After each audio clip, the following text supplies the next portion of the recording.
Hi అండి. నమస్తే అందరికీ. ఎలా ఉన్నారు? బాగున్నారా? నేను కూడా చాలా బాగున్నానండి. మీరు కూడా బాగుండాలని ఆ భగవంతుని మనస్ఫూర్తిగా కోరుకుంటాను.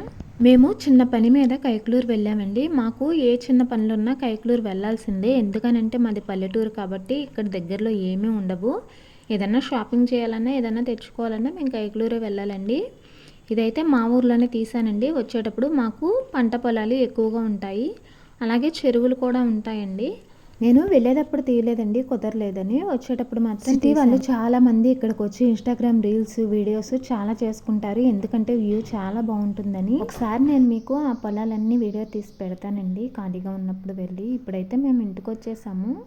ఇంటికి వచ్చిన తర్వాత బట్టలన్నీ తీసేసి మడత పెట్టేస్తాను అనమాట. ముందు నేను సాయంత్రం పూట చేసే మొదటి పని అయితే ఇదేనండి.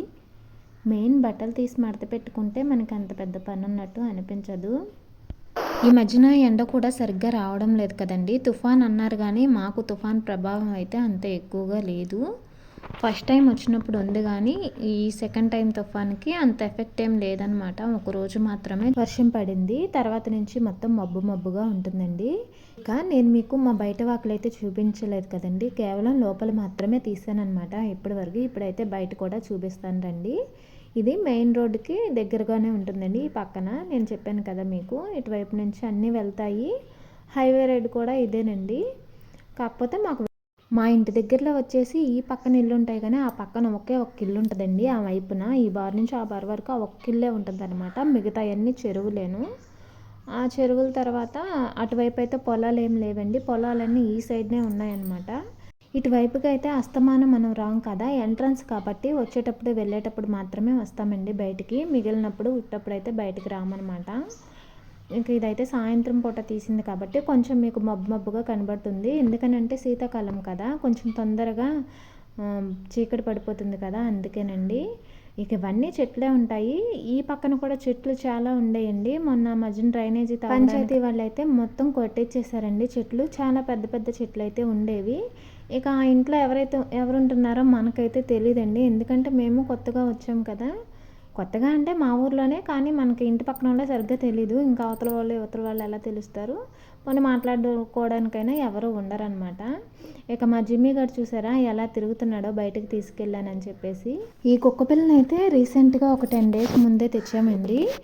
మేము ఎన్ని కుక్కల్ని పెంచినా సరే అవి కొంచెం పెద్ద అయిన తర్వాత చనిపోతున్నాయి అన్నమాట.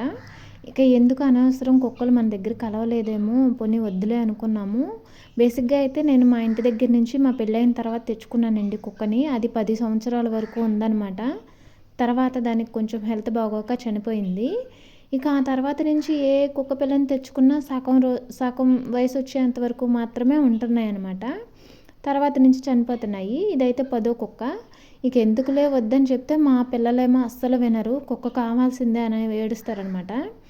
ఇక సర్లే ఏదో ఒకటి చేద్దాంలే అని చెప్పేసి ఇక ఈ కుక్కనైతే ఇంటికి వచ్చిన తర్వాత కూడా మేము 5 నెలల క్రితం వచ్చామని చెప్పాం కదండి, 5 నెలలు అవుతుంది మేము వచ్చామని చెప్పాం కదా. ఈ ఇంటికి వచ్చిన తర్వాత కూడా ఒక కుక్క చనిపోయింది. ఇక ఎందుకులే వద్దులే అంటే మా బాబాయ్ అయితే అస్సలు వినటం లేదండి. ఆడికైతే కుక్కలు చాలా ఇష్టం అనమాట. ఇక సరే అని చెప్పేసి తెచ్చుకుని దీనికి కూడా ఇది సేమ్ అచ్చం జిమ్మీ లాగానే ఉందని చనిపోయిన ఆ జిమ్మీ పేరే దీనికి పెట్టాడు. ఇది కూడా సేమ్ దానికి లాగానే చేస్తుందండి. మాకు పంపు సాయంత్రం పూట కూడా వస్తుందండి, ఎందుకంటే అవి పనికిరాని నీళ్ళు కాబట్టి ఎన్ని పూటలైనా వస్తాయి.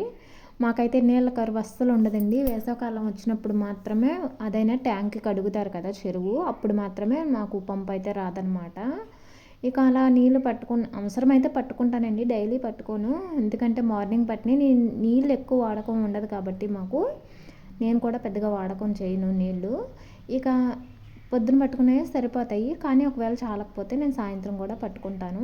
ఇక ఇలా అయితే సాయంత్రం పూట వాకలు తుడుచుకుని మొత్తం తొడవనండి. మొత్తం తొడవాలంటే చాలా టైం పడుతుంది. కొంచెం గుమ్మాల దగ్గర మాత్రం ఎవరైనా వచ్చినా చిరాగ్గా ఉంటుంది కదండి, ఆకులు అవి రాలిపోయి. దానివల్ల నేను సాయంత్రం పూట కొంచెం ప్లేస్లో మాత్రం తుడుచుకొని ఇలా సన్న ముగ్గు అనేది పెడతామన్నమాట. ఈ సన్న ముగ్గు అనేది పల్లెటూరులోనే ఉంటుందండి, మీకు సిటీలో ఉంటుందో లేదో నాకు తెలియదు, వాళ్ళ ఆచారాన్ని బట్టి ఉంటుందన్నమాట. సాయంత్రం పూట ఇలా కొంచెం అంతా తుడుచుకొని ఇలా చిన్న ముగ్గు పెట్టుకుంటే చాలా మంచిదని అంటారు.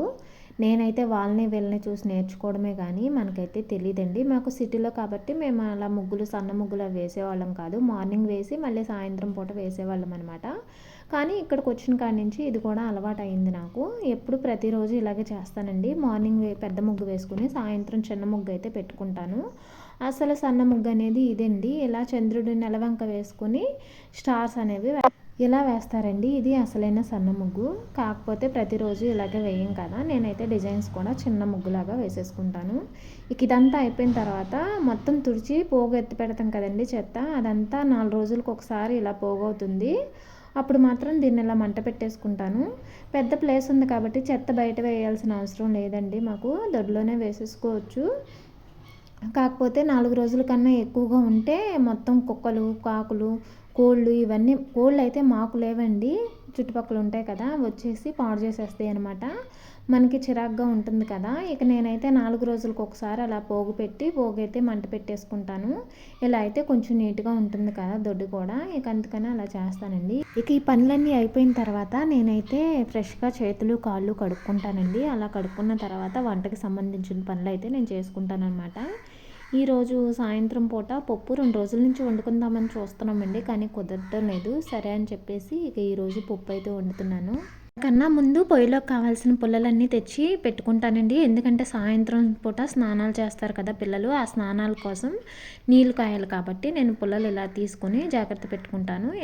మా అమ్మాయిని వీడియో తీయమన్న పాపానికి నన్ను కాకుండా జిమ్మీ గారిని మాత్రమే చూపిస్తుందండి. ఎందుకనంటే అది చేసే అల్లరి మీకైతే నేను చూపించాలంట.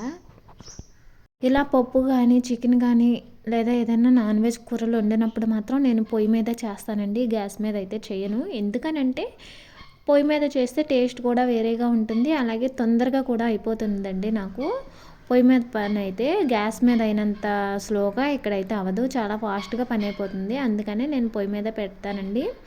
ఈలోపు పప్పు కడిగేసి నేను పొయ్యి మీద పెట్టుకుంటే అది ఉడుకుతూ ఉంటుంది. ఈలోపు నేను మిగిలిన పనులన్నీ కొంచెం చేసుకోవచ్చు. ఇక పొయ్యి మీద పప్పు ఉడుకుతూ ఉంటుంది, నేను ఈలోపు అంట్లు తోముకుంటున్నానండి. మధ్య మధ్యలో మా పాప అయితే వెళ్ళి చూస్తూ ఉంటుంది అనమాట పప్పుని.